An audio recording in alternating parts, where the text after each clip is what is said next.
Pandian store upcoming எபிசோட்ல இங்க நம்ம பழனி கோவமா வீட்டுக்கு வந்த உடனே சுகன்யாவை வீட்டை விட்டு கிளம்ப சொல்றாரு.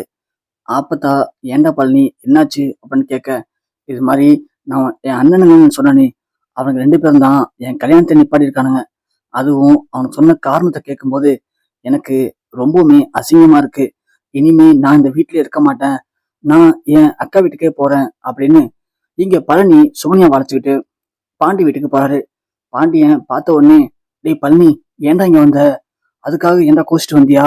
உங்க அண்ணனுங்க எதனா பிரச்சனை பண்ண போறானுங்க பழனி, நீ இன்னும் கொஞ்ச நாளைக்கு அங்கேயே இருப்பா அப்படின்னு பாண்டியன் சொல்ல, பழனி உடனே, என்ன மச்சான் பேசுறீங்க? அவனுங்க இப்படியாப்பட்ட ஒரு காரியத்தை செஞ்சிருக்கானுங்க. அவனுங்க மூஞ்ச பார்க்கும் போதெல்லாம் எனக்கு அவனுக்கு சொன்ன விஷயம்தான் ஞாபகத்துக்கு வந்துட்டே இருக்கும். என்னால இனிமே அங்க இருக்க முடியாது. அவனுங்க மாதிரி அசிங்கப்பட்டு வெக்கப்பட்டு என்னால இனிமே அங்க இருக்க முடியாது. உங்களால எனக்கு எந்த பிரச்சனையும் இல்லை. அதே மாதிரி என்னாலேயும் உங்களுக்கு எந்த பிரச்சனையும் இல்லைன்னா நான் இங்கேயே இருக்கேன். நீங்களும் என்ன வீட்டை விட்டு துரத்துனீங்கன்னா நான் எங்கேயாவது போயிடுறேன் அப்படின்னு பழனி கண் கலங்க. பாண்டி ஒண்ணு, டேய் பழனி, என்னடா அப்படி பேசுற? நான் என்ன உன்னை அப்படியா சொன்னேன்? நான் சொன்னது உங்க அண்ணனுங்க இதை வச்சு உங்ககிட்ட நான் பிரச்சனை பண்ணுவானுங்க, அதுக்காக சொன்னடா பழனி. கோமதி, பழனி அழைச்சிட்டு போ, 2 பேரும் அழைச்சிட்டு போயிட்டு வீட்டுல சாமி கும்பிடு வை அப்படின்னு கோமதி கிட்ட சொல்லவும், கோமதி பழனியவும் சூன்யாவும் அழைச்சிட்டு போயிட்டு இங்க சாமி ரூம்ல சாமி கும்பிட வச்சு நல்ல விளக்கு கொளுத்து வைக்கிறாங்க. அதுக்கப்புறமா இங்க பழனியவும் சூன்யாவையும் அழைச்சிட்டு போய் ரூமை காட்டுறாங்க. அதுக்கப்புறமா இங்க எல்லாம் சேர்ந்து ஒன்னா உட்காந்து சாப்பிட்றாங்க. சாப்பிட்டு முடிச்சதுக்கு அப்புறமா அங்க இருக்க ஜாமான் எடுத்துட்டு போய் கிச்சன்ல வைக்கிறது, ஜாமான் கழுவுறது, காஃபி போட்டு கொடுக்கறதுன்னு நைட்டு எல்லா வேலையும் சூன்யாவும் பாக்குறாங்க. அதுக்கப்புறமா சூன்யா பழனி ரூமுக்கு போக, பழனி உடனே சூன்யாவை பார்த்து, பரவாயில்ல, எங்க நீ என்ன புரிஞ்சுக்க மாட்டேன்னு நினைச்சேன். இதுதான் என்னுடைய கோட்டை, இந்த வீடு தான் என்னுடைய மாளிகை, இங்க இருக்கும்போது எனக்கு ரொம்ப சந்தோஷமா இருக்கும் அப்படி இப்படின்னு இங்க பழனி சூன்யாட்ட பேச, சூன்யா உடனே அதெல்லாம் கேட்டுட்டு, ஓ அப்படியா, சரி சரி அப்படின்னு சொல்லவும், பழனி, பரவாயில்ல சூன்யா, எங்க நீ என்ன புரிஞ்சுக்க மாட்டேன்னு நினைச்சேன், பரவாயில்ல நீ என்ன புரிஞ்சுக்கிட்ட அப்படின்னு பேசும்போதுதான் சூன்யா அவங்களுடைய உண்மையான முகத்தை பழனிட்டு காட்டுறாங்க. இங்க பாரு, நீ நினைக்கிற மாதிரி நீ பண்ற எல்லாத்தையும் பொறுத்துட்டு போறதுக்கு நான் ஒன்றும் உனக்கு பொண்டாட்டியா வரல. என்னமோ அந்த வேலை செய்யி இந்த வேலை செய்யுன்னு சொல்லி என்னை போட்டு டார்ச்சர் பண்றாங்க. வந்த அன்னைக்கு இந்த வேலை செய்யறது தான் உனக்கு பொண்டாட்டியா வந்திருக்கானா? உனக்கு எதுனா வேலை இருந்தா சொல்லு, நான் செஞ்சு தரேன். அதை விட்டுட்டு என்னால இப்படி மாடு மாதிரி இந்த வீட்டுல இருக்க எல்லாருக்கும் வேலை செய்ய முடியாது அப்படின்னு சோனியா பேசுறத கேட்டு பழனி அப்படியே ஷாக் ஆறாரு. பழனியால எதுவுமே பேச முடியல. என்ன இது, சோனியா இப்படி பேசுறா அப்படின்னு. அதோட இந்த ரூம் என்ன ஒரே கொசு கடிக்குது, இந்த ரூம்லாம் என்னால இருக்க முடியாது, எனக்கு ஏசி வேணும், புரியுதா? நாளைக்கு இந்த ரூமை மாத்துற நீனு அப்படின்னு சோனியா பழனிட்டு சொல்றாங்க. இப்படி சோனியா பேசுற ஒவ்வொரு விஷயமும் பழனிக்கு பெரிய அதிர்ச்சி கொடுக்குது. என்ன இது, இப்படி பேசுறா இவ? இவ பேசலாம் வச்சு பார்க்கும்போது இவ கூட நம்மளால வாழ முடியுமா முடியாதா? நாம பாட்டுக்கு சவனன்னு கல்யாணம் பண்ணாம நிம்மதியா தனியாவே இருந்திருக்கலாம் போலியே அப்படின்னு பழனி யோசிச்சுட்டே படுக்கிறாரு. இங்க சூன்யா நல்லாவே தூங்கிறாங்க. ஆனா பழனிக்கு தூக்கம் வரவே இல்லை. பழனி, நாம நல்லா மாட்டிக்கிட்டோம், நாம பெரிய தப்பு பண்ணிட்டோம், அண்ணனுங்க பார்த்து வச்ச பொண்ணு கண்டிப்பா நல்ல பொண்ணு இருக்காதுன்னு நினைச்சேன். ஆனா இந்த அளவுக்கு ஒரு மோசமான பொண்ணா சோனியா இருப்பான்னு நான் எதிர்பார்க்கலையே. அப்போ சோனியாவால இந்த வீட்டுல ஏதாவது பிரச்சனை வருமோ அப்படின்னு இங்க பழனி பயந்துகிட்டு நைட்டு ஃபுல்லா தூங்காமே இருக்காரு.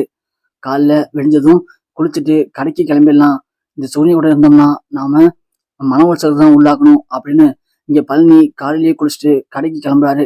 அப்போ சோனியா எழுந்திரிச்சு நல்லவங்க மாதிரி எல்லாருக்குமே காஃபி போட்டு எடுத்து வராங்க. அதை பார்த்த பாண்டியனும், என்னம்மா வந்த அடுத்த நாளே வா, நீ ஏன் இந்த வேலை செய்யற? வீட்டுல இவ்வளவு பேர் இருக்காங்களே, நீ ரெஸ்ட் எடுக்க வேண்டியதானம்மா அப்படின்னு பாண்டியன் கேட்க, இருக்கட்டும் மாமா, அதெல்லாம் ஒரு பிரச்சனை இல்லை, இந்தாங்க அப்படின்னு சொல்லி எல்லாருக்குமே டீ கொடுக்குறாங்க. அதோட இங்க சோனியா எல்லாரும் புகழ்ந்து பேசுறத பார்த்த பழனி, இவளை நம்பாதீங்க, இவ இங்கதான் இப்படி பேசுவா, ஆனா என்கிட்ட எப்படி பேசுவான்னு எனக்கு தானே தெரியும் அப்படிங்கிற மாதிரி பழனி ஷாக்காகி நிற்கிறாரு. இங்க இருக்கிற எல்லாருமே ஒருத்தர் கிளம்பி வேலைக்கு போக, இங்க சோனியா மட்டும் வெளில நின்றுருக்காங்க. சோனியாவை பார்த்து சத்திவேலு சோனியாவை பார்த்து முறைக்கிறாரு. உடனே இங்க சோனியா அங்கேருந்து வராங்க. என்னை பார்த்து முறைச்சிட்டு இருக்கீங்க மாமா அப்படின்னு கேட்க, என்னம்மா நீயும் உன் புருஷன் சொன்னான்னு சொல்லிட்டு நீ பாட்டுக்கு அப்படியே போயிட்ட, ஏமா அப்படி பண்ண அப்படின்னு கேட்க, இங்க பாருங்க மாமா, எனக்கு நல்லாவே தெரியும் நீங்க யாரு, எதுக்கு என்ன உங்க தம்பி கிராம வச்சீங்க அப்படிங்கிறது எல்லாமே எனக்கு தெரியும். எல்லாமே நீங்க நினைச்சபடி நடந்துட்டு இருக்கு. நீங்க சொன்ன மாதிரி தான் நான் இப்ப அங்க போயிருக்கேன். கண்டிப்பா பாண்டிய குடும்பத்தை பழி வாங்கறதுக்கு நான் உங்களுக்கு உதவி பண்ணுவேன். நீங்க ஆசைப்பட்ட மாதிரி பாண்டிய குடும்பம் எல்லாருமே ஒருத்தவங்க ஒருத்தவங்க சண்டை போட்டுட்டு அடிச்சுக்கிட்டு இங்க இருந்து பிரிஞ்சு போயிடுவாங்க. புரியுதா அப்படின்னு சொல்ல, அப்படி பேசிட்டு இருக்கும்போதே இங்க நம்ம குமார் அரசியை பத்தி லுக் விட்டுட்டு இருக்கான். அதையும் சுகன்யா பாத்துறாங்க.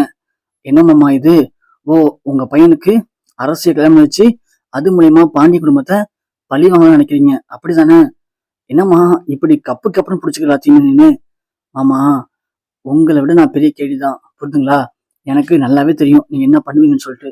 அதுக்கு நானும் உதவி பண்றேன் அப்படின்னு இங்க சுகன்யா அரசியிட்ட போயிட்டு பேசுறாங்க. இது மாதிரி குமார் ரொம்ப நல்ல பையன், நான் விசாரிச்ச வரைக்கும் இப்படியாப்பட்ட பையனை கல்யாணம் பண்ணிக்க போற பொண்ணு ரொம்ப கொடுத்து வச்ச பொண்ணு, அப்படி இப்படின்னு அரசிக்கு நல்லாவே ஒத்து ஊதுறாங்க சுகன்யா.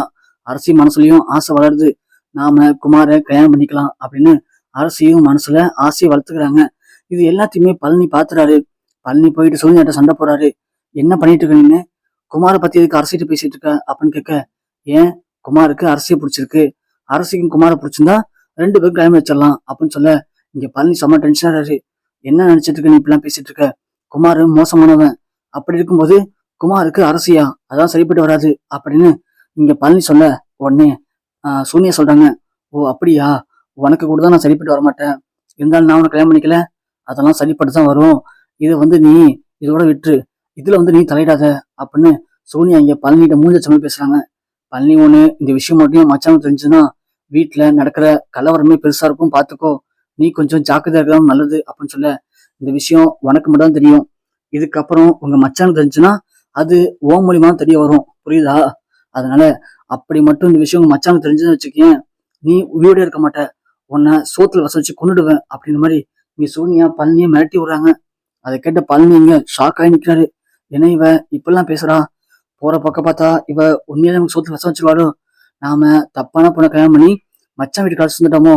நாம ஒழுங்கு மரியாதையா இவளை அழைச்சிக்கிட்டு நாம அண்ணன் வீட்டுக்கே போறதா நல்லதோ அப்படின்னு பழனி முடிவு பண்றாரு.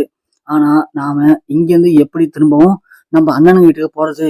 நாம இங்கிருந்து போறோம்னு சொன்னா கண்டிப்பா அக்காவும் மச்சானும் மாப்பிள்ளையும் கோச்சுப்பானுங்க. இவளை பத்தி சொல்லலாம் அப்படின்னா கண்டிப்பா யாரும் நம்பவும் மாட்டாங்க. என்னடா பண்றது இப்போ? பெரிய ஒரு இக்கட்டான சூழ்நிலை மாட்டிக்கிட்டோமே. நாம கல்யாணம் பண்ணணும் அப்படின்னு எல்லாருமே ஆசைப்பட்டாங்க. ஆனா நம்ம கல்யாணத்தால குடும்பத்துக்கு இவ்வளவு பெரிய பிரச்சனை வந்து முடியும்னு நான் கனவு கூட நினைச்சு பார்க்கலையே. கடவுளே, எதுக்கு எனக்கு இந்த சோதனை? என்னால இந்த குடும்பம் பிரிஞ்சிருமோ? அது எல்லாத்துக்கும் காரணம் நானா ஆயிடணும் அப்படின்னு பழனி ரொம்ப சோகமா ரூம்ல உட்காந்து என்ன பண்றேன்னு தெரியாம திரு முடிச்சுட்டு உட்காந்துருக்காரு. சோ பாண்டிய குடும்பத்துக்கு ஏற்பட்ட மிகப்பெரிய ஆபத்து அப்படின்னா இப்போ அது சோனியா தான். சோ சோனியா கையில தான் பாண்டிய குடும்பத்துடைய மொத்த குடும்பம் இருக்க போகுது. சுகன்யா என்னென்ன பண்ண போறாங்க, எப்படி பாண்டிய குடும்பத்தை பிரிக்க போறாங்க, சக்திவேலு அதுக்கு எப்படிலாம் உதவி பண்ண போறாரு அப்படிங்கிறத பொறுத்து வந்து பார்க்கலாம்.